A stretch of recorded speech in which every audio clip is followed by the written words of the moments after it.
Hello everyone, welcome है आपका मेरे यूट्यूब चैनल पे जिसका नाम है मनीष। तो आज हम पढ़ने वाले हैं गाइस ज्योग्राफी। मैंने पहला टॉपिक पढ़ा था ट्रांस हिमालय के बारे में।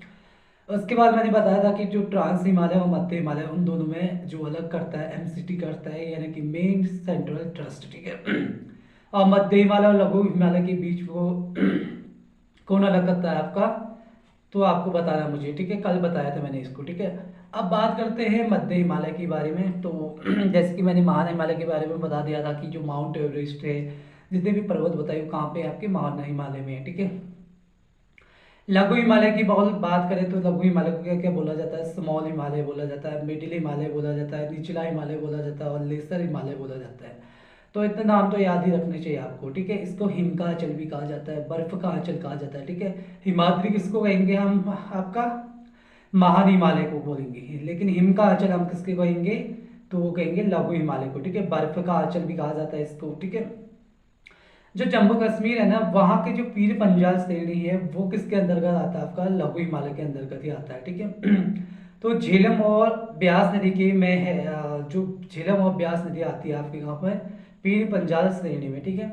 और हिमाचल में धौलाधारी धौलाधार श्रेणी है वो आपके लघु हिमालय में आती है। लघु हिमालय मेन इंपोर्टेंट है, ठीक है। मिडिल हिमालय भी बोलते हैं लघु हिमालय को। उत्तराखंड का नाग टिब्बा हो गया, मसूरी रेंज, ये सारे लघु हिमालय के अंतर्गत आते हैं। अल्मोड़ा आपका मध्य हिमालय के अंतर्गत आता है। बहुत सारे, ठीक है। उसके बारे में बाद में बात करेंगे हम। फिलहाल हम ज्योग्राफी पढ़ रहे हैं ना, पूरी ज्योग्राफी, ठीक है, इंडियन ज्योग्राफी। नेपाल में महाभारत श्रेणी बोला जाता है। और नॉर्थ ईस्ट यानी कि पूर्वोत्तर जो राज्य है जो वहाँ सेवन सिस्टर्स है उनको बोला जाता है पूर्वांचल श्रेणी, ठीक है, पूर्वांचल श्रेणी बोला जाता है। अब बात करें इसकी चौड़ाई की। चौड़ाई कितनी है इसकी, 80 से 120 मीटर की जो है इसकी चौड़ाई है। सॉरी, किलोमीटर की, मीटर की दिन कहेंगे, चौड़ाई है 80 से 120 मीटर किलोमीटर इसकी चौड़ाई है। क्षेत्रफल इसका बहुत अधिक है, ठीक है, याद रखना है। औसत ऊंचाई इसकी कितनी है, 3600 से 4500 मीटर, ठीक हो गया। अब बात करते हैं शिवालिक में आते हैं हम। जैसे कि मैंने बात बताई थी कि लघु हिमालय और शिवालिक को कौन अलग करता है, आपको कमेंट सेक्शन में बताना है, ठीक है। अब पुराणों में जो है आपका मैनाक पर्वत कहा गया है शिवालिक हिमालय को, ठीक है। शिवालिक हिमालय को नवीनतम हिमालय भी कहा जाता है, न्यू हिमालय कहा जाता है, ब्राह्य हिमालय कहा जाता है, आउटर हिमालय कहा जाता है, उप हिमालय कहा जाता है, सब हिमालय कहा जाता है, ठीक है। यहाँ पे आपको क्या मिलेंगे, लगातार पर्वत श्रृंखला नहीं मिलेगी। हालांकि जो लघु हिमालय है वहां पे मिलेंगी पर्वत श्रेणियां, बट यहाँ पे नहीं मिलेंगी, ठीक है। सॉरी, जो महान हिमालय है वहां पे, ठीक है। और जो मैंने शिवालिक की बात की, यहाँ पे लगातार पर्वत श्रृंखला नहीं है, ठीक है। तो यहाँ पे की बात करें जो आपके शिवालिक हिमालय में, तो यहाँ पे एक कंदरा घाटी, एक जॉर्ज घाटी, ये काफी फेमस है, ठीक है। कहाँ पे है मुझे कमेंट सेक्शन में जरूर बताना। अब बात करते हैं चौड़ाई की बात, ठीक है। तो जैसे कि मैंने चौड़ाई की बात भी की थी, और कितनी है करके 80 से 120 किलो, सॉरी 80 से 120 जो किलोमीटर है, ठीक है। अब बात करते हैं वर्षा की। यहाँ पे वर्षा क्या होती है, शिवालिक में अधिक होती है। वन कैसे रहते हैं, सघन वन रहते हैं, यानी ज्यादातर। शिवालिक का मौसम कैसा रहता है, थोड़ा गर्म रहता है, ठीक है। और सर्वाधिक उत्पादन क्षमता जो है यहीं पे रहता है शिवालिक में, और सर्वाधिक जनघनत्व भी यहीं पे रहता है। और विनिर्माण क्षेत्र का कार्य जो है आपका द्वितीय क्षेत्र जो द्वितीय श्रेणी में आता है, वो भी आपके इसमें आता है आपका शिवालिक हिमालय में, ठीक है। आवाज़ थोड़ी कम आ रही होगी क्योंकि मेरे गले में थोड़ी बहुत मैं कम ही बोलता हूँ, तो उसकी वजह से गले में दर्द रहता है, ठीक है। हम नेक्स्ट बढ़ते हैं। तो सार्वधिक जो प्राकृतिक तेल है ना, वो यहीं से, सॉरी, तेल जो कह रहा हूँ, ताल, सार्वधिक प्राकृतिक ताल यहीं पे मिलेंगे आपको। सार्वधिक खतरा भूकंप का यहीं पे रहता है, ठीक है। अब बात करते हैं मध्य हिमालय के बारे में, ठीक है। मध्य हिमालय के बारे में हालांकि मैंने कम बताया था, थोड़ा ईस्ट, नॉर्थ ईस्ट के बारे में पढ़ते हैं, ठीक है। तो अरुणाचल में जो है मध्य हिमालय को क्या कहा, मध्य हिमालय की श्रेणी में क्या क्या आते हैं आपके, दाफला, गिरी, सॉरी, मिरी, अबोर और मिस्मी की पहाड़ियाँ आती है, ठीक है। एक कर्मशः है, ठीक है। कर्मशः कैसे है मैं अभी आपको बताऊंगा। और कर्मशः मतलब लगातार एक इधर, फिर उसके बाद ऐसे ऐसे ऐसे करके, ठीक है, सॉरी, नीचे ऊपर ऊपर ऊपर ऊपर करके, ठीक है। तो अरुणाचल और म्यांमार के बॉर्डर पे जो है कौन सी आपकी पर्वत श्रेणी है, ये आपको बतानी है। तो वह पटकाई भूम श्रेणी, पटकाई भूम श्रेणी जो है आपके अरुणाचल और जो म्यांमार है उसके बॉर्डर पे, ठीक है। और पूर्वोत्तर भारत का सेकंड सर्वोच्च चोटी कौन सी आपकी, तो सारामती चोटी है, ठीक है। सारामती चोटी की हाइट कितनी है मुझे कमेंट सेक्शन में मुझे जरूर बताना। सबसे ज़्यादा भारत में जो झूम खेती होती है वो कहाँ पे होती है, पूर्वोत्तर नॉर्थ ईस्ट में होती है, ठीक है। काटो जलाओ यानी कि burn, sorry cut and burn जो है यहाँ के लिए जो है काफ़ी फेमस है, ठीक है। तो झूम खेती की जाती है। झूम खेती कहाँ पे की जाती है आपको पता होगा, जहाँ पे पेड़ पौधे तो जहाँ पे जो है घास आस या पेड़ पौधे होते हैं उसको जो है साफ सूफ करके, कटीली झाड़ियाँ होती हैं उसको साफ करके वहाँ पे खेती की जाती है, ठीक है, कुछ सालों के लिए, ठीक हो गया। अब बात करते हैं हम कुछ चीज़ों के बारे में। तो अब मैं बताता हूँ आपको, जो लोकटक झील है वो कहाँ पे है, मणिपुर में, ठीक है। ये मध्य हिमालय में ही है, ठीक है, इसलिए मैं इसकी बात कर रहा हूँ। तो लोकटक झील कहाँ पे है, आपके मणिपुर में है। तो मणिपुर में आपके मणिपुर नदी के रास्ते पे है, ठीक है। लोकटक झील जो है नॉर्थ ईस्ट की सबसे बड़ी ताजे पानी की झील है। और अब बात करते हैं मणिपुर में आपके काइबुल लामझाओ राष्ट्रीय उद्यान है, जो विश्व का तैरता हुआ पार्क है, ठीक है। ये कई बार पूछा जाता है। तो यहाँ पे आप बात करते हैं जम्मू कश्मीर है। कुछ एरिया ट्रांस में आता है जम्मू कश्मीर का, कुछ एरिया आपके मध्य हिमालय में आता है। जो मध्य हिमालय में आता है उसमें स्टैग, हंगुल, कश्मीर हिरन ये काफी फेमस है, ठीक है। हिमाचल, उत्तराखंड है, नेपाल में क्या फेमस है, मस्क डियर, ठीक है। और थामिंग संगाई ये नॉर्थ ईस्ट का क्या है आपका वेरी फेमस जो है आपका क्या है आपका ये आपका एनिमल है, ठीक है। तो डांसिंग डियर भी कहा जाता है था। उसके बाद हम पढ़ते हैं मिजोरम के बारे में। जैसे कि आपको हाई कोर्ट के पेपर में आपसे पूछा गया है कि जो सिलेबस है उसमें बताया गया है कि जो राज्य है जितने भी भारत के उसके बारे में थोड़ी बहुत जानकारी होनी चाहिए, ठीक है। तो मिजोरम आपका, मैंने नॉर्थ ईस्ट की बात की थी, मिजोरम की बात करते तो यहाँ पे मिजो हिल्स मिलेगा, लोसाई हिल्स मिलेगा। तो आज मेरे पास हेडफोन नहीं है, इसकी वजह से आपको प्रॉब्लम आ सकती है, बट मैं इसको फिर भी पूरा करने की कोशिश करूँगा। अगर आप नए हो तो इसको हेडफोन में ज़रूर सुनिए, ठीक है। आवाज़ स्लो आएगी बिकॉज ऑफ मेरी आवाज़ थोड़ी स्लो है क्योंकि गला दर्द करता है, ठीक है। जैसा कि बहुत बात की थी मैंने कि जो पूर्वोत्तर स्टेट है मध्य हिमालय में, उसमें जो मिजोरम का जो मेन पॉइंट है, ठीक है, मिजोरम में जो मिलता है वो मिलता है लोसाई हिल्स। लोसाई हिल्स को मिजो हिल्स भी कहा जाता है। इसकी सबसे ऊंची चोटी है आपकी नीला पर्वत, ठीक है। इसकी हाइट कितनी है, 2164 मीटर, यानी कि 2164 इसकी जो है हाइट है। अब बात करते हैं त्रिपुरा हिल की। त्रिपुरा हिल में आपकी जो है कहाँ पे, आपके भारत और बांग्लादेश के मध्य है, ठीक है। जैसे कि मैंने बात कही थी कि जो असम की श्रेणी है, असम में कौन कौन सी श्रेणियां मिलती है आपके उत्तर से दक्षिण, ठीक है। निखिल मिलता है आपका, रेगमा मिलता है, बारेल मिलता है, ठीक है। तो उत्तर से दक्षिण है, निखिल सबसे ऊपर आ जाए, फिर रेगमा सबसे नीचे, फिर उसके बाद नीचे, फिर बारेल, ठीक है। जैसे यहाँ पे आपके निखिल मिलेगा, असम की जो स्टेट है, असम का जो स्टेट है उसको मानचित्र उसको दिमाग में याद करना है आपको। निखिल यहाँ पे मिलेगा, रेगमा यहाँ पे मिलेगा और बारेल यहाँ पे मिलेगा, ठीक है। याद रखना ये असम की श्रेणी है। और नोकरेक कहाँ की है भाई मुझे बताइए। तो नोकरेक गारो श्रेणी की, ठीक है। गारो हिल्स कहाँ पे है, मेघालय में, ठीक है। जो नोकरेक है ना, गारो श्रेणी की सबसे ऊंची चोटी है। नोकरेक की जो हाइट है 1412 मीटर है। ये चीजें याद करनी है आपकी, ठीक है। और नागा हिल्स की बात करें, नागालैंड में नागा हिल्स मिलती है, जिसकी सबसे ऊंची चोटी कौन सी है, सारामती चोटी है। सारामती चोटी की जो हाइट है 3826 मीटर है।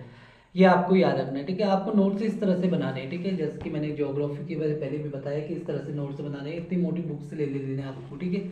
अगर पढ़ना ही है तो पूरा ही पढ़ना है, क्यों। अब बात करते हैं गारो, जो मैंने कहा था कि जो गारो, खासी, जयंतिया ये सारी जनजाति कहाँ पे मिलती है आपको, मेघालय में मिलती है। और ये क्या है, यहाँ पे जो खासी है ना, खासी पहाड़ी, सॉरी जनजातियाँ कह रहे हैं, जनजातियाँ भी मिलती है वहाँ पे। और ये पहाड़ियाँ बता रहा हूँ अभी फिलहाल मैं आपको, ठीक है। तो जो खासी पहाड़ी है ना, वहाँ पे जो है आपका मालिश्राम है। मालिश्राम का है, मालिश्राम क्या है आपका, जहाँ पे सर्वाधिक वर्षा होती है। वहीं पे आपकी चेरापूंजी मिलेगा, मानिशराम पे ही आपका चेरापूंजी मिलेगा, जहाँ पे विश्व में सर्वाधिक औसत वर्षा के लिए जो है फेमस है, ठीक है। खासी पहाड़ी को विश्व में बादलों का स्थान भी कहते हैं। तो क्वेश्चन पूछ सकता है कि किसे विश्व में बादलों का स्थान कहा जाता है, तो खासी पहाड़ी को, ठीक है, हो गया।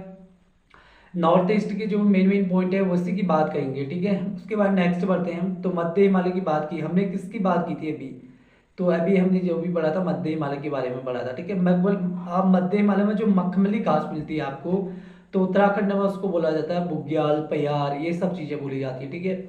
और जो मखमली घास होती है, हिमाचल में बोला जाता है थच। हिमाचल में क्या बोला जाता है आपका, थच बोला जाता है। जम्मू कश्मीर में बोला जाता है मर्ग, किसको, बुग्याल पयार को। हम बुग्याल बोलते हैं ना, तो वो बोलते हैं क्या, मर्ग, किसको, जम्मू कश्मीर में, किसको, मखमली घास को। और हिमाचल में बोलते हैं आपका थच। अब बात करते हैं मध्य हिमालय की, बात करें तो पर्यटक स्थल जो मेन मेन है, ठीक है, शिमला हिमाचल प्रदेश का, कुल्लू हिमाचल का, मसूरी उत्तराखंड का, नैनीताल उत्तराखंड का, दार्जिलिंग असम का। ठीक है, ये मेन पॉइंट है। ठीक है, दार्जिलिंग आपके कहाँ पे है मुझे कमेंट सेक्शन में बताना। मैंने अभी बताया, मैंने बताया कि असम में है या पश्चिम बंगाल में है, तो ये मुझे कमेंट सेक्शन में जरूर बताना। ठीक है, तो ये है उससे पश्चिम बंगाल में। ठीक है, मैंने असम बोला लेकिन असम में नहीं है, दार्जिलिंग। अब बात करते हैं सार्वधिक कृषि भूमि की। बात करें तो मध्य हिमालय में सार्वधिक कृषि भूमि होती है, मध्य हिमालय में। ठीक है, सार्वधिक फसल उत्पादन भी होता है और सार्वधिक गांव और हिमालय की सार्वधिक जनसंख्या भी यहाँ रहती है। और प्राथमिक कार्य यहाँ पे कृषि और पशुपालन होता है, भूस्खलन का यहाँ पे खतरा ज्यादा रहता है। ठीक है, अब हम ट्रांस हिमालय में जाते हैं, उसी की बात कर रहे हैं ना, ट्रांस हिमालय, थोड़ा बहुत फैक्ट के बारे में। तो ट्रांस हिमालय की बात करते हैं, केटू के आसपास जो है आपको सियाचिन ग्लेशियर मिलेगा। आपको एलओसी की बात करें तो एलओसी लाइन ऑफ कंट्रोल 1972 में जो है शिमला समझौता हुआ था, उसके द्वारा जो इसको प्रदर्शित किया गया था। ठीक है, मतलब खींची गई थी ये लाइन ऑफ कंट्रोल। ठीक हो गया। उसके बाद नेक्स्ट बात करते हैं हम सक्समान घाटी की। तो 1963 में चीन को दिया गया था यह सक्समान घाटी। ठीक है, सियाचिन ग्लेशियर के उत्तर में मिलेगा आपको यह। 1963 में चीन को दिया गया था। क्या दिया गया था चीन को? पाकिस्तान ने दिया था। 1963 में चीन को दिया था किसने? पाकिस्तान ने। ठीक है, किसको? सक्समान घाटी को। ये है सियाचिन ग्लेशियर के थोड़े जस्ट ऊपर। ठीक है, अब यहाँ पे पाक है, यहाँ पे सियाचिन ग्लेशियर है, यहाँ पे इंडिया है और यहाँ पे क्या है आपका? चाइना है। याद रखना, सियाचिन ग्लेशियर तीन जो है देशों को जो है आपको क्या करती है? टच करती है। 1984 में भारतीय सेना ने कौन सा ऑपरेशन चलाया था? ऑपरेशन मेघदूत चलाया था। ठीक है, इसी के चक्कर में। अब बात करते हैं एजीपीएल। एजीपीएल क्या है? Actual ground position line. ठीक है, एचपीएल लाइन जो है भारत और पाक के बीच है। इसकी जो लंबाई है वो है 110 किलोमीटर। ठीक है, और एक और है आपका सेक्टर NJ9842। सेक्टर NJ9842 किसको बोला जाता है? एजीपीएल को बोला जाता है। AGPL means actual ground position line. तो ये यहाँ पे सियाचिन में। ठीक है, उसके बाद नेक्स्ट बढ़ते हैं, विश्व का सबसे ऊंचा युद्ध स्थल कौन सा है? लद्दाख है। ठीक है, लद्दाख है आपका विश्व का सबसे ऊंचा युद्ध स्थल। और भारत का सबसे बड़ा ग्लेशियर कौन सा है? आपका सियाचिन ग्लेशियर है। ठीक है, जो काराकोरम ग्लेशियर है। अब बात करते हैं कुछ ग्लेशियरों के बारे में, जैसे कि सियाचिन ग्लेशियर सबसे ऊपर मिलेगा आपको, उसके नीचे मिलेगा आपके सेशनी ग्लेशियर, उसके नीचे मिलेगा हिस्पर ग्लेशियर, उसके नीचे बाल्टरो ग्लेशियर, उसके नीचे बेफ्यू ग्लेशियर। ठीक है, इनका भी क्रम याद करना है क्योंकि क्वेश्चन जो है आपके आजकल इस तरह से पूछे जाते हैं। ठीक है, चार ऑप्शन दे देगा, उसको बोलेगा कि क्रम से लगाइए इनको। ठीक है, तो मैंने बताया कि जो सियाचिन ग्लेशियर सबसे ऊपर, फिर सेशनी ग्लेशियर, फिर हिस्पर, फिर बाल्टरो, फिर उसके बाद बेफ्यू ग्लेशियर। अब कुछ महत्वपूर्ण हम दर्रे देखते हैं आपके। तो आपका जो दर्रे है ना, बुर्जिल दर्रा। बुर्जिल दर्रा किसको जोड़ता है? गिलगिट और श्रीनगर को जोड़ता है। ठीक है, तो याद रखना है इसको। और श्रीनगर और लेह किसको जोड़ता है? तो वो इसको कौन जोड़ता है? जोड़ता है श्रीनगर और लेह को कौन सा कौन सा दर्रा जोड़ता है? तो वो जोड़ता है जोरजिला। ठीक है, याद रखना है। 14.2 किलोमीटर का सुरंग बन रहा है यहाँ पे, जो निर्माणाधीन है। ठीक है, पहले से ही निर्माणाधीन है। तो उसके बाद नेक्स्ट देखते हैं भाई, भारत से गिलगिट होते हुए अफगानिस्तान या मध्य एशिया जाते हेतु पाकिस्तान के पास है। ठीक है, तो भारत से गिलगिट होते हुए अफगानिस्तान जाने हेतु जो है पाकिस्तान के पास है आपका कौन सा? मैंने जो अभी बताया था आपको। ठीक है, काराकोरम दर्रा की बात करें तो पाकिस्तान से चीन जाने का रास्ता है आपका सीपीईसी। क्या है? सीपीईसी का भाग है, चाइना का पाकिस्तान इकोनॉमिक कॉरिडोर, चीन पाकिस्तान आर्थिक गलियारा। ठीक हो गया। पेंगोंग झील कहाँ पे मिलेगा आपको? भारत और तिब्बत के मध्य स्थित है, विश्व की सर्वाधिक ऊंचाई पर स्थित आपके खास वाली झील है। ठीक है, 90 किलोमीटर है ये आपकी तिब्बत में और 45 किलोमीटर भारत में है। ठीक है, तो याद रखना कि पेंगोंग झील जो है भारत और तिब्बत के मध्य है, 90 किलोमीटर तिब्बत के पास है, 45 किलोमीटर भारत के पास है। ठीक है, अब तिब्बत और जो पेंगोंग झील है और लेह को कौन सी दर्रा जोड़ती है? तो चांगला दर्रा। ठीक हो गया। खारदुल्ला दर्रा आपके लेह से सियाचिन को जोड़ती है। आपको पता होगा जो पिथौरागढ़ की जो सुचिता सती है, उन्होंने जो है बाइक से पार किया था, पहली महिला थी उत्तराखंड की। ठीक है, शायद देश की भी। उसके बाद नेक्स्ट बात करते हैं लद्दाख और सीथियांग। सीथियांग कहाँ पे है? तिब्बत में है। तो इसको कौन सा दर्रा जोड़ता है? अखिल दर्रा, आदिल दर्रा भी बोलते हैं, अखिल दर्रा भी बोलते हैं कहीं पे भी। ठीक है, तो इसके जो टाइपिंग है ना, वो टाइप जो है कहीं बुक्स में आपके अखिल भी मिलता है, कहीं बुक्स में आदिल मिलता है, वैसे आदिल दर्रा है। ठीक है, लद्दाख और सीथियांग को जोड़ता है, सीथियांग आपके तिब्बत में है। उसके बाद लद्दाख और दमचोक को कौन जोड़ता है? तो इन दोनों को जोड़ता है कौन सा दर्रा? ओमिंगला दर्रा, ठीक है, दमचोक आपके इंडिया में है, और लद्दाख आप दमचोक, ठीक है, याद रखना। और जो उर्मिंगला दर्रा है ना, सबसे ऊंचा मोटर वाहन दर्रा है, याद रखना, सबसे ऊंचा मोटर वाहन दर्रा है, ठीक है। अब बात करते हैं सिंधु नदी। सिंधु नदी भारत में प्रवेश करती है, ये आपको याद रखना है, ठीक है। भारत से पाकिस्तान में प्रवेश करती है, ये आपको याद रखना है। लेह और लाहौल स्पीति को कौन सा दर्रा जोड़ता है, तो सिंकुला दर्रा। सिंकुला दर्रा जो है आपको हिमाचल प्रदेश का लाहौल स्पीति और लेह को जोड़ता है। लेह कहाँ पे, लद्दाख में, ठीक है। सिकुला सुरंग बना आपका सिरकुला दर्रा पे, और ये 4.1 किलोमीटर है, और 16,800 फीट पे जो है निर्माणाधीन सुरंग है, ये भी आपको याद रखना है। हिमालय के पूर्वी में स्थित आपकी काराकोरम श्रेणी में सियाचिन है, यह आपको याद रखना है, ठीक है। हिमालय के पूर्वी में स्थित काराकोरम श्रेणी में सियाचिन है, ये आपको याद रखना है, ठीक है। तो विश्व के गैर ध्रुव क्षेत्र का दूसरा सबसे बड़ा हिमनद आपका कौन सा है, काराकोरम है। और जो विश्व की गैर ध्रुव श्रेणी का में स्थित है सियाचिन ग्लेशियर, ठीक है, ये आपको याद रखना। अब बात करते हैं गिलगिट और अक्साई चीन की। अक्साई चीन आपके पूर्व में है, जो चीन के पास है, और गिलगिट है आपके पश्चिम में, और जो सियाचिन है ना वो बीच में, ठीक है। सियाचिन के नीचे आपको क्या मिलता है, नुब्रा घाटी मिलता है दक्षिण में, और जो पूर्व मिलता है अक्साई चीन, पश्चिम में गिलगिट, दक्षिण पश्चिम में क्या मिलता है आपका, लेह मिलता है, ठीक है, याद रखना है इसको। अब बात करते हैं आगे को, ठीक है। कुछ पर्वत हैं और उनके बारे में बात करेंगे। फिलहाल मैं इससे आगे थोड़ा जाता हूँ, आपके विश्व का जो भूगोल है उसमें जाता हूँ, ठीक है। अब देखिए, जब भारत जब जिस समय जब जब हमारे जो महाद्वीप है, महासागर बने थे ना, तो उसमें बहुत सारे, पहला क्या था, अंगारा लैंड था, ठीक है, लॉरेशिया। लॉरेशिया अंदर का फाका एक गोल टाइप से, ठीक है। उसके बाहर भी क्या आपका अंगारा लैंड है, ठीक है। आपको इस तरह से समझ में नहीं आएगा, तो मैं इस चैप्टर को थोड़ा क्लोज करता हूँ, ठीक है, क्योंकि एक जो है डायग्राम की तरह है बनाया मैंने, देखिए डायग्राम की तरह बनाया मैंने, ठीक है। तो ये आपको समझ में नहीं आएगा, इसलिए मैं इसको छोड़ रहा हूँ। उसके बाद नेक्स्ट देखते हैं महाद्वीपीय विस्थापन सिद्धांत। कुछ आपके इंपोर्टेंट आपके कॉन्टिनेंटल ड्रिफ्ट थ्योरी है, तो उसके बारे में बात करते हैं। पहले तो आपके अब्राहम आर टेलियस 1596 में, इन्होंने सबसे पहले जो आपके अटलांटिक महासागर के दोनों और महाद्वीपों के जुड़ने की जो है संभावना व्यक्त की। इस तरह के क्वेश्चन पूछे जाते हैं ना, ये कथन किसने कहा था, ये सब चीजें। उसके बाद दूसरा है आपका एफवी टेलर 1908 में, इन्होंने जो है आपके महाद्वीपीय प्रवाह सिद्धांत दिया, जिसका मुख्य कारण क्या आपका बताया, ज्वारीय शक्ति बताया, ठीक है। ये चीजें जो कथन है ना, इनको माइंड में याद करना है भाई। उसके बाद तीसरा आपका अल्फ्रेड वेगनर 1912 में, जर्मनी के थे ये, इन्होंने वास्तविक जो है आपके महाद्वीपीय विस्थापन सिद्धांत दिया, जो महासागरों और महाद्वीपों के वितरण से संबंधित था। उसके बाद हैरी हेस की बात करें तो इन्होंने प्लेट विवर्तन की सिद्धांत दिया था, ठीक है।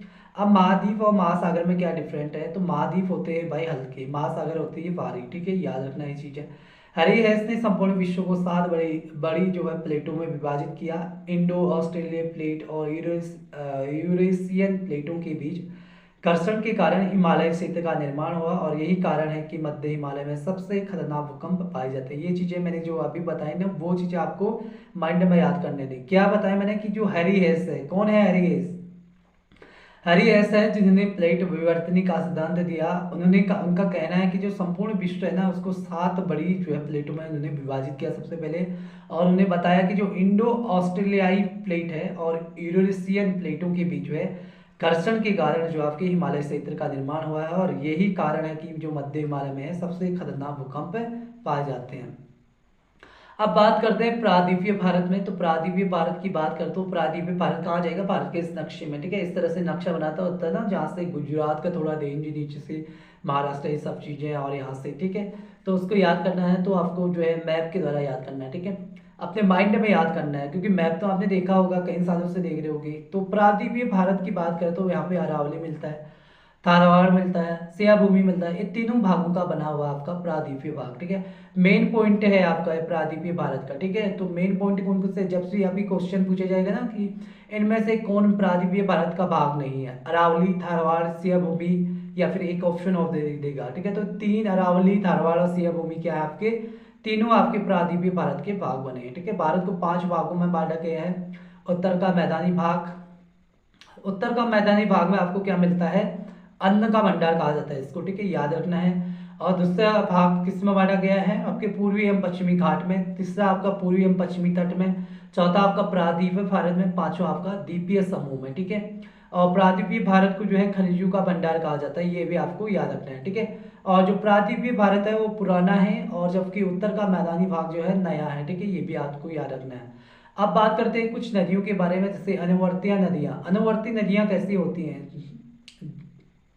नर्मदा, सोन, गोदावरी, ये तीनों किस्में आती है आपकी अनुवर्ती नदियों में आती है, ठीक है। इतनी डिटेल में मैं बता नहीं सकता, अभी मेन डिवीजन के तौर पे बता रहा हूँ। अनुवर्ती नदियां होती है नर्मदा, सोन, गोदावरी, ठीक है।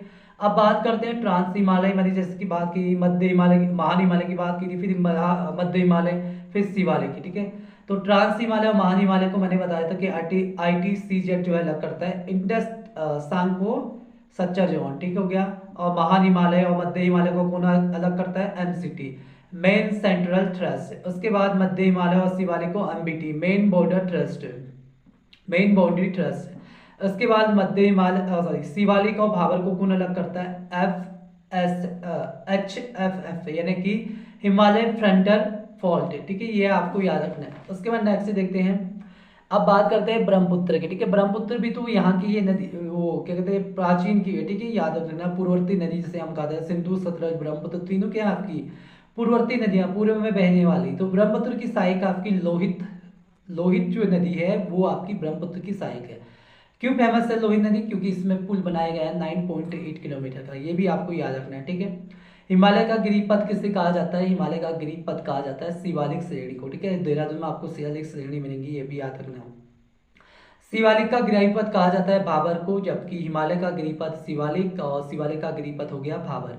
पूर्ववर्ती नदियां जैसे कि मैंने बताया था, सिंधु, सतलज, ब्रह्मपुत्र, ये सब मिलेंगे, ठीक है। अब किसी भी भूभाग पे बहने वाली नदियों को, ठीक है, किसी भी भूभाग में बहने वाली नदियों को अनुवर्ती नदी कहते हैं, जो सबसे पहले बहने वाली, ठीक है। अनुवर्ती नदी किसे कहते हैं?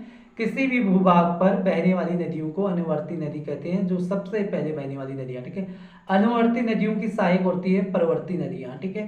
ट्रांस हिमालय से आने वाली नदियां पूर्ववर्ती नदियां कहलाती हैं। सिंधु, सतलज, ब्रह्मपुत्र आपको मैंने बता दिया है। महाद्वीपीय विस्थापन की देन किसकी है? अल्फ्रेड वेगनर की, ठीक है। अल्फ्रेड वेगनर ने जो है आपके महाद्वीपीय विस्थापन की जो है व्याख्या की है।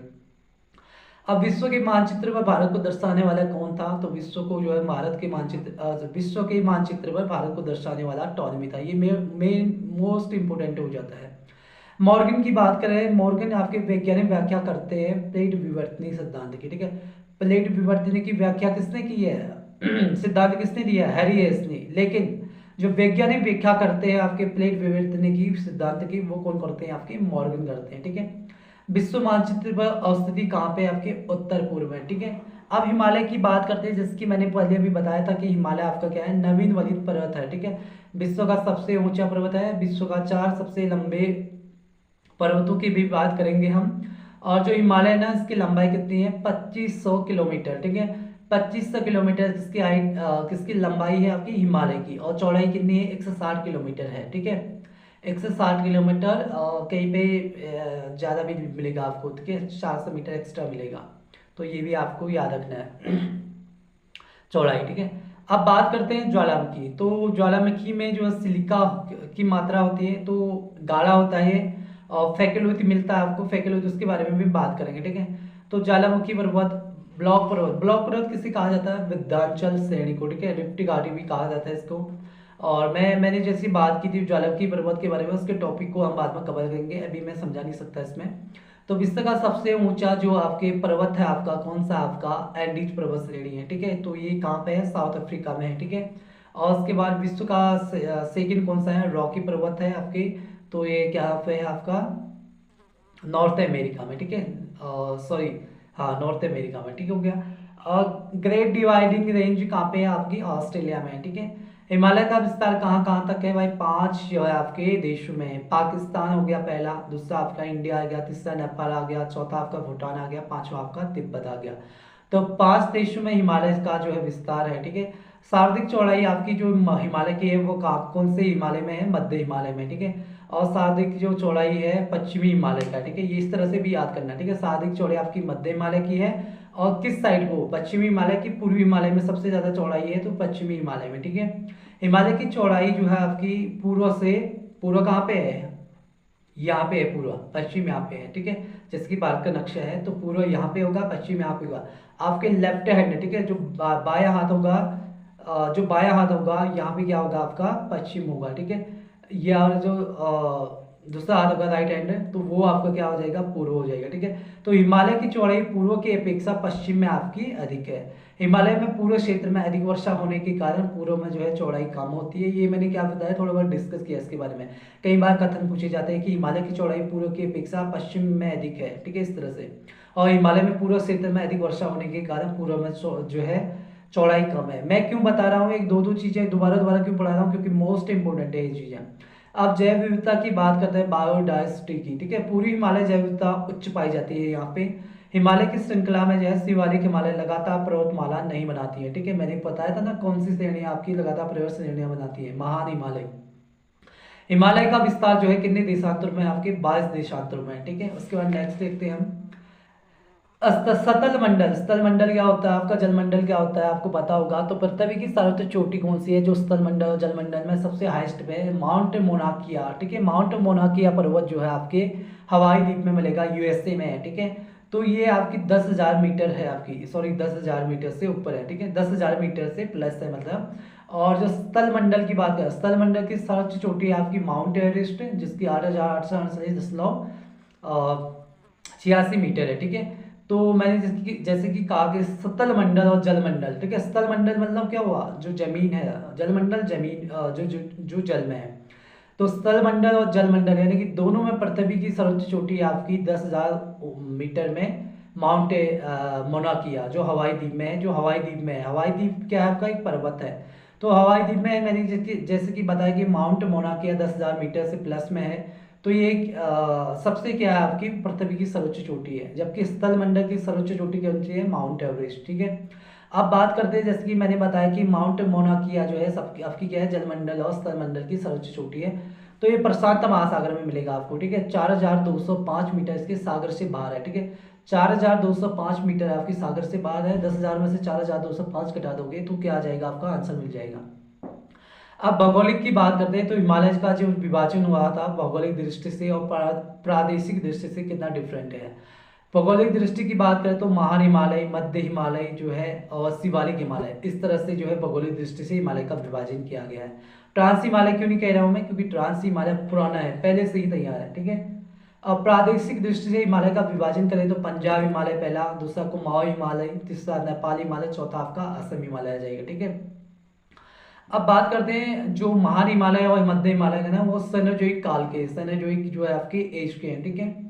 अब प्रादेशिक दृष्टि से सिडनी बुराई ने जो है 1996 में जो है इसके 4 भागों में विभाजन किया था, किसका, हिमालय का, ठीक है, प्रादेशिक दृष्टि से, ठीक है। किसने, सिडनी बुराई ने 1996 में, इनका नाम याद रखना है। सिंधु सतलज, इनके बीच है आपका पंजाब हिमालय, और काली और तीस्ता के बीच, सॉरी सतलज और काली के बीच है कुमाऊं हिमालय, काली और तीस्ता के बीच है नेपाल हिमालय, तीस्ता और ब्रह्मपुत्र के बीच आपके क्या होते हैं, असम हिमालय आता है, ठीक है। यह याद रखना आपको। जैसे कि मैंने आपको बताया कि प्रादेशिक दृष्टि से सिडनी बुराई ने 1996 में जो है इसके 4 भागों में आपके किया गया विभाजन किया था, ठीक है। अब 4 भागों में विभाजन किया था तो कौन कौन से उसमें किया था, ठीक है।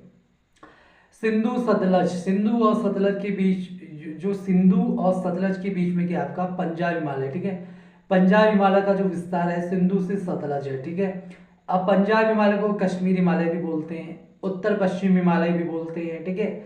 हिमालय की सर्वाधिक जो चौड़ाई है ना आपके, वो पंजाब हिमालय, कश्मीर हिमालय, उत्तर पश्चिम हिमालय में मिलती है, ठीक है।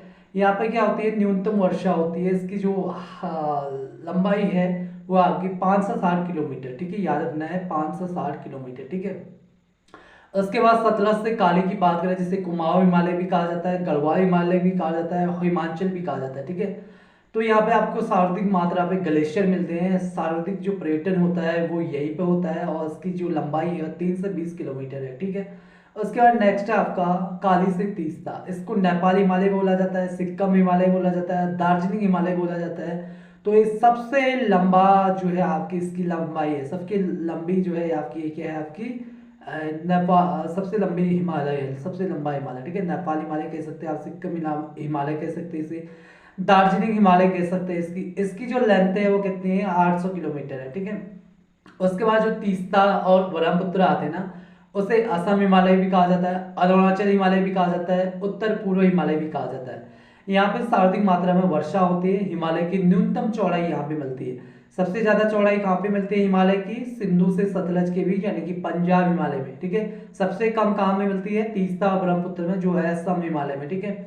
अब बात करते हैं, जो मैंने बात की थी असम तीस्ता से ब्रह्मपुत्र की, जो असम हिमालय जिसे हमने बोला अरुणाचल हिमालय बोला, उत्तर पूर्वी हिमालय बोला, तो यहाँ जो इसकी लेंथ है वो है 720 किलोमीटर, ठीक है। अब बात करते हैं आगे को। तो मध्य हिमालय के अन्य नाम, जैसे कि मैंने बताया कि धौलाधार में जो है धौलाधार बोला जाता है हिमाचल पर, जम्मू कश्मीर में पीर पंजाल बोला जाता है, उत्तराखंड में मसूरी रेंज बोला जाता है, नेपाल में महाभारत रेंज बोला जाता है, और जो असम है वहां पे पूर्वोत्तर हिमालय बोला जाता है, ठीक है।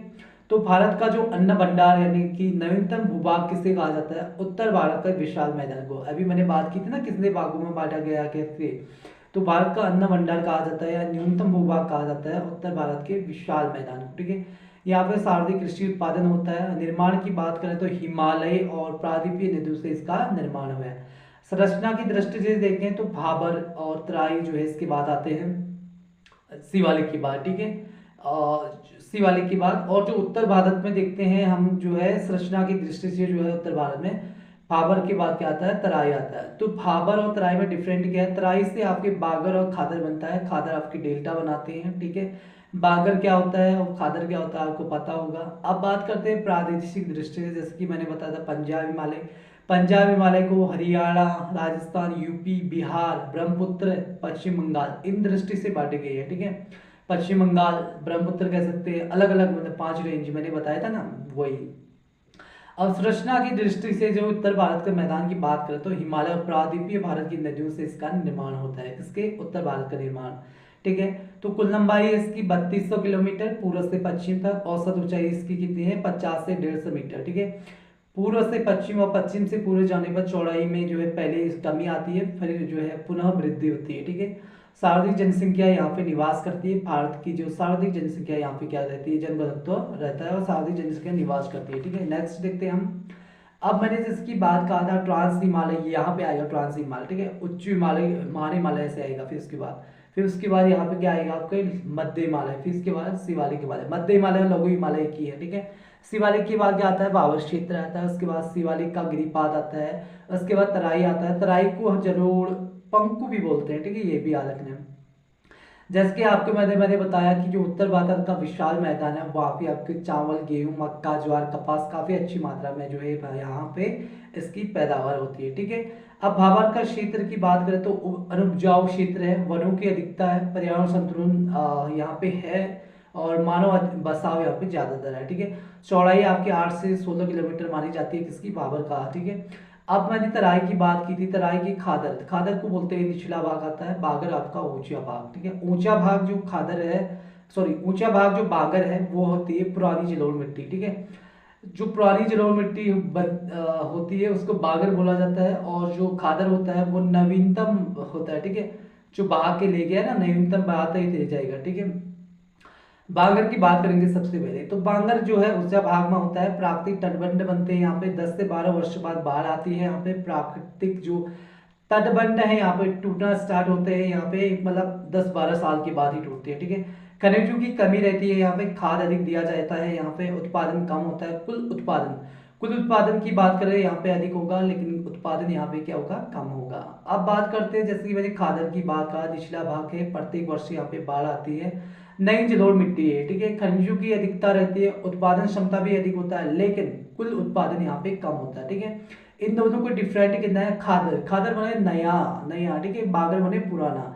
जैसे खादर है, खादर क्या करेगा? जो मोटे बालू होते हैं ना उसको इकट्ठा करती है, और बाकी जो बागर, ठीक है, बागर क्या करती है? जो मोटे बालू जो मोटे पत्थर होते हैं छोटे छोटे वो उसको ऊपर इकट्ठा करती है, ठीक है। और जो खादर होती है जो पतली रेत टाइप की होती है वो नीचे चला जाता है, उससे बोला जाता है कि आपका खादर, ठीक है। अब बात करते हैं तराई क्षेत्र की। हम बात कर रहे थे तराई क्षेत्र 15 से 30 किलोमीटर आपका चौड़ा क्षेत्र है, ठीक है। इसका अधिक विकास पूर्व में अधिक हुआ है, और खादर क्षेत्र को नदियों का बाढ़ मैदान भी कहा जाता है। किसको? खादर को, क्योंकि भाई वहां पे से रेता है, रेता निकलते जा रहा है, वहां से निकलता जा रहा है, कहाँ से? बांगर से, तो नीचे को क्या बन जाएगा? खादर बन जाएगा। तो खादर में क्या होता है आपका? यहाँ पे जो है आपका नदियों के बाढ़ मैदान कहा जाता है खादर क्षेत्र को, ठीक है। और जो पंजाब में है ना, पंजाब में बैट कहा जाता है, किसको बैट कहा जाता है आपको, बैट कहा जाता है किसको, नदियों के बाल मैदान को, ठीक है, याद रखना है खादर को, बैट कहा जाता है पंजाब में।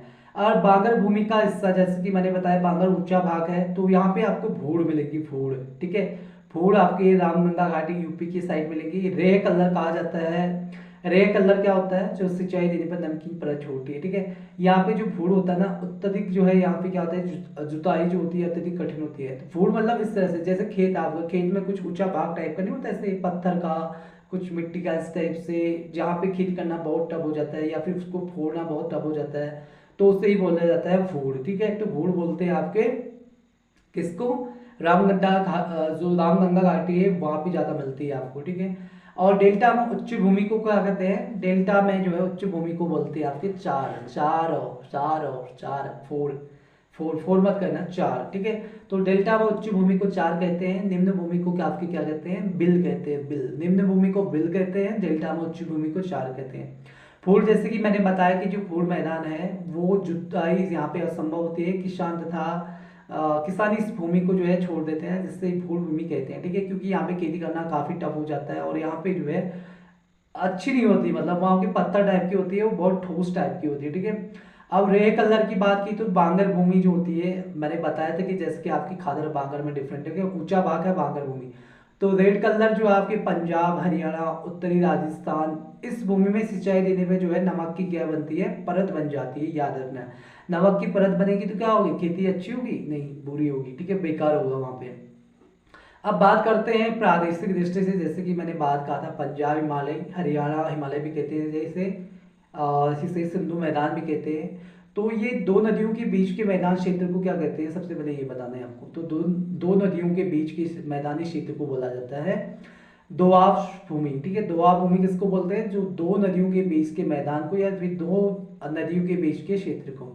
पर्वत गिरिपथ अवर भूमि किससे बोला, वेटलैंड जो है आपका सिंधु और सहायक नदियों द्वारा निर्माण से बना जाता है, ठीक है। सिंधु और सहायक नदियों का द्वारा निर्माण होता है सिंधु अपोहा तंत्र, ठीक हो गया। और जो पर्वत गिरिपथ होता है वो अनुर्वर भूमि होती है, वेटलैंड है जिसे बोलते हैं, ठीक है। हिंदी जो है ट्रांसलेशन काफी थोड़ा, इसका जो लैंग्वेज है ना थोड़ा टफ है, ठीक है। अब बात करते हैं, मैंने कुछ नदियां बताई थी आपको, सिंधु बताई थी आपको, झेलम तो मैंने नहीं बताया था, सिंधु सतलज ये सब चीजें बताई थी, ठीक है। अब देखिए भाई सबसे ऊपर क्या आपका सिंधु है, यहाँ पे सिंधु है ना, यहाँ पे आपके झेलम आ जाएगा, ठीक है। अब सिंधु के बाद नीचे झेलम है, झेलम के बीच में, सिंधु और झेलम के बीच में क्या आएगा, सिंध सागर आ जाएगा, सिंध सागर, इसको बोले, इसके बीच के क्षेत्र को क्या बोला जाता है, सिंध सागर बोला जाता है, सिंधु और झेलम के बीच। झेलम और चिनाब के बीच को क्या बोला जाता है आपका, छाछ दोआब क्षेत्र, छाछ दोआब क्षेत्र बोला जाता है, याद रखना। और चिनाब और रावी के बीच को क्या बोला जाता है, बारी जो है दोआब क्षेत्र बोला जाता है, बारी दोआब क्षेत्र, ठीक है। और रावी और ब्यास के क्षेत्र के में बता दिया मैंने कि बारी दोआब क्षेत्र कहा जाता है। और ब्यास और सतलज के बीच क्या होता है, बिस्ट दोआब। ब्यास और सतलज के लिए कितनी नदियां मैंने, सिंधु, झेलम, चिनाब, रावी, ब्यास, सतलज, ठीक है। तो इस सारी नदियां कहाँ पे जो है बहती हैं भाई, ज्यादातर जो है पाकिस्तान में बहती हैं। जो आपकी रावी नदी है ना वो पाकिस्तान और भारत में दोनों जगह बहती है। और जो आपकी सतलज है वो भी इंडिया में, सतलज इंडिया में, ठीक है। ब्यास और रावी मैंने पाक ऑफ इंडिया बता दिया आपको, ठीक है। तो मैंने बताया कि सिंधु और झेलम के बीच में क्या है, सिंध सागर आपका दोआब क्षेत्र, सिंध सागर क्षेत्र आता है। और झेलम और चिनाब के नीचे के बीच में क्या आता है आपका, छाछ दोआब क्षेत्र, ठीक है। और चिनाब और रावी के बीच में आता है रचना दोआब क्षेत्र। और जो रावी ब्यास है उसके बीच बारी दोआब क्षेत्र। और जो ब्यास और सतलज के बीच आपके विस्ट दोआब क्षेत्र, ठीक है। और जो ब्यास और सतलज नदी है ना, जब ये जहाँ पे मिलती है ना उसको बोला जाता है हरिके बैराज, हरिके बैराज। हालांकि हरिके बैराज आपको वहां पे मिलेगा, क्या कहते हैं, फरक्का बैराज, सॉरी वो फरक्का बैराज कहाँ पे है, वो पश्चिम बंगाल में, ठीक है। ये हरिके बैराज है, ठीक है। ब्यास और सतलज जहाँ पे मिलती है ना वो हरिके बैराज हो गया, ठीक है। ये पाकिस्तान की ओर जा रही है, ठीक है। तो ब्यास और सतलज, जो ब्यास है, ठीक है, ब्यास और सतलज जहाँ पे मिलेंगे ना वो हरिके बैराज कहलाएगा, ठीक है। अब कुछ चीजें हैं आपके, जैसे कुछ चीजें होती है ना, जैसे कुछ मेन मेन पॉइंट होते हैं, जैसे सिंगरौली और सिंगरैनी, इन दोनों में क्या डिफरेंट है भाई। इन दोनों में, दोनों जो है क्षेत्र जो है कोयले के लिए फेमस है, लेकिन जो इनकी लोकेशन है अलग अलग जगह है। सिंगरौली, सिंगरौली है आपके एमपी में और सिंगरेनी है आपके तेलंगाना है। सिंगरेनी, सिंगरेनी ये है तेलंगाना में, सिंगरौली